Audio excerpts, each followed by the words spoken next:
Hello everyone, आप सभी का तहे दिल से स्वागत है। आज को पढ़ेंगे मेंसुरेशन 3D। तो पहला क्वेश्चन क्या बोल रहा है, एक घन की भुजा की लंबाई 8 सेंटीमीटर है, घन का आयतन ज्ञात करें। तो हम लोग जानते हैं कि घन का आयतन का फॉर्मूला क्या होता है, एक क्यूब होता है, इक्वल टू एक क्यूब। तो मेरा ए यानी कि साइड का लंबाई दिया है 8 सेंटीमीटर, इक्वल टू 8 सेंटीमीटर।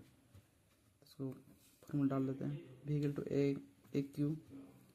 तो ये दिया है 8 का क्यूब कितना होगा, 512। ये मेरा आंसर। क्वेश्चन नेक्स्ट क्वेश्चन क्या हो रहा है, यदि घन की भुजाएं 11 सेंटीमीटर है तो घन के कुल पृष्ठ क्षेत्रफल और 500 पृष्ठ क्षेत्रफल के बीच का अंतर सेंटीमीटर में कितना होगा। यानी कि कुल पृष्ठ क्षेत्रफल निकालना बोल रहा और वक्र पृष्ठ क्षेत्रफल, उन दोनों का अंतर कितना है। तो हम फॉर्मूला से हम जानते हैं कि तो कुल पृष्ठ क्षेत्रफल का फॉर्मूला क्या होता है, 6a² होता है, और वक्र पृष्ठ क्षेत्रफल का फॉर्मूला क्या होता है, 4a² होता है। तो मेरा भुजा कितना दिया है, भुजा तो मेरा 11 सेंटीमीटर दिया हुआ है, ठीक है। तो इन दोनों का पर निकाल लेते हैं, इसको डिफरेंस कितना है, 2a² हुआ। तो 2 इंटू भुजा का लंबाई कितना है, 11 सेंटीमीटर, तो स्क्वायर कर देते हैं। तो 2 इंटू 121 गुना करेंगे तो कितना आएगा, 242।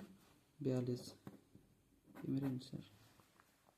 तो चलिए देखते हैं नेक्स्ट क्वेश्चन क्या है। बोल रहा एक खोखला घन कागज से बना है जिसका आयतन 512 घन इकाई है। घन बनाने के लिए वर्ग इकाई में कितनी कागज की आवश्यकता होगी।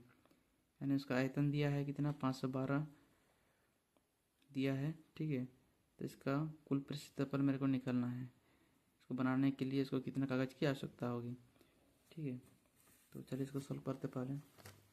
तो उसका घन का आयतन कितना क्या होता है, फॉर्मूला जानते हैं, एक क्यू होता है, एक क्यू इक्वल टू कितना दिया है, 512। तो एक का वैल्यू कितना आया मेरा, 8 आया, ठीक है।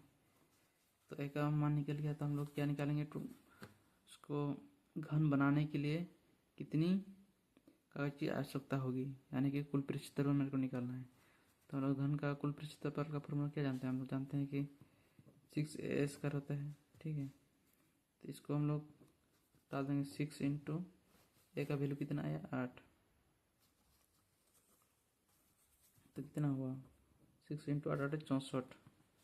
तो गुना कर देंगे तो कितना आएगा, 384, ठीक है।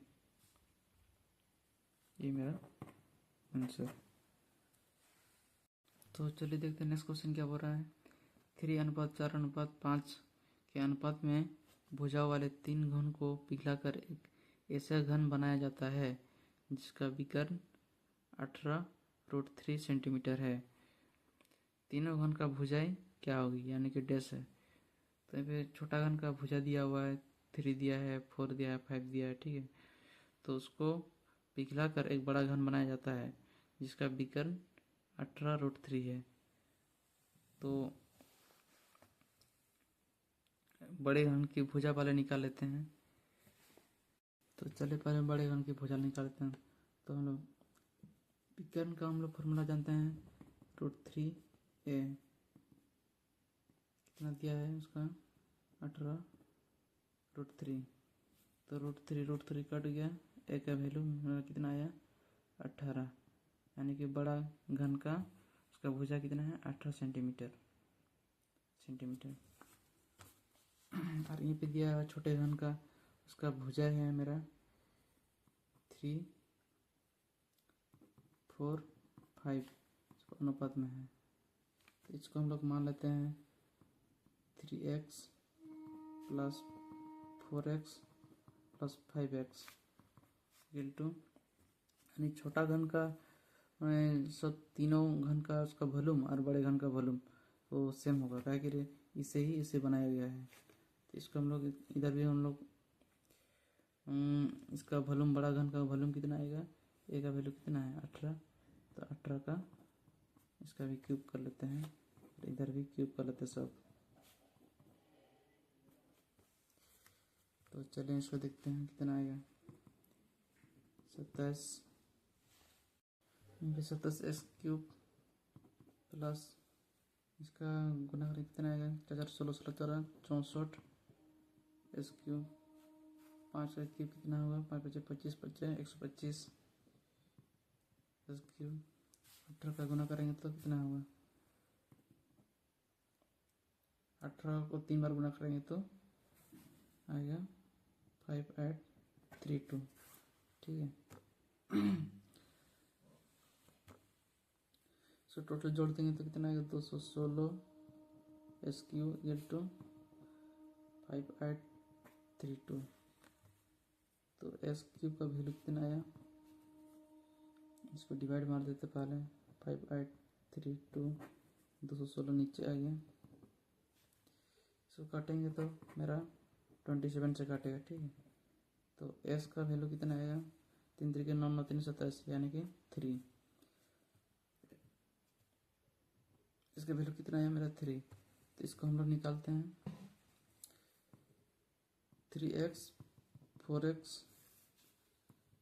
5x, एस का वैल्यू 3 डाल देंगे, 9 3 4 12 5 3 15,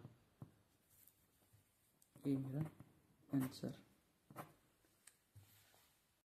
तीनों घन का भुजा मेरा इतना है। तो नेक्स्ट क्वेश्चन क्या बोल रहे हैं यहाँ पे, एक ठोस घन जिसके प्रत्येक कोर की लंबाई 48 सेंटीमीटर है, जिसको पिघलाया जाता है, उसको इसे पिघले हुए घन से बिना किसी परिवर्तन किए एक समान ठोस घन बनाए जाते हैं, जिसमें प्रत्येक का आयतन 64 सेंटीमीटर क्यूब है। तो इसमें कितना बनाया जा सकता है जो छोटा घन है। ठीक है। तो पहले बड़ा घन का क्यूब हम लोग निकाल लेते हैं। तो बड़ा घन का भुजा का लंबाई कितना है, 48 सेंटीमीटर है। तो 48 इंटू 48 इंटू 48, छोटा घन का उसका आयतन दिया हुआ है 64 सेंटीमीटर, 64 सेंटीमीटर क्यूब। कितना बनाया जा सकता है वो तो पता नहीं, उसको हम लोग एन से लिख लेते हैं। ठीक है। तो इसको हम लोग काट लेते हैं पहले, कितने से कटेगा, 16 से काट देते हैं, 16 4 64, 16 3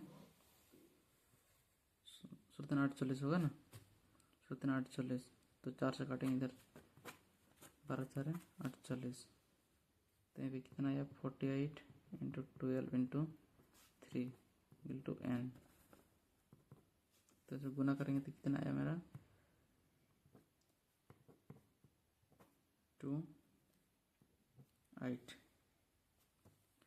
1728 n का वैल्यू आया, यानी कि इतना घन छोटे घन बनाया जा सकता है। तो मेरा यही मेरा आंसर होगा। नेक्स्ट क्वेश्चन देखते हैं क्या बोल रहा है। एक तालाब की बीमाई 20 मीटर 14 मीटर एंड 6 मीटर है। तालाब की धारिता ज्ञात करें। तालाब की उसका साइड का लंबाई दिया गया है। ठीक है। इसका 20 मीटर का है कि उसका अलग अलग होता है। तालाब का उसका लंबाई चौड़ाई ऊंचाई अलग अलग है, तो उसी को यहाँ पे मेंशन किया है। 20 है, 20 मीटर है, 14 मीटर है, 6 मीटर है। तो उसका निकालना मेरे को धारिता, यानी कि इसका वॉल्यूम आयतन निकालना है। तो आयतन का फॉर्मूला हम जानते हैं।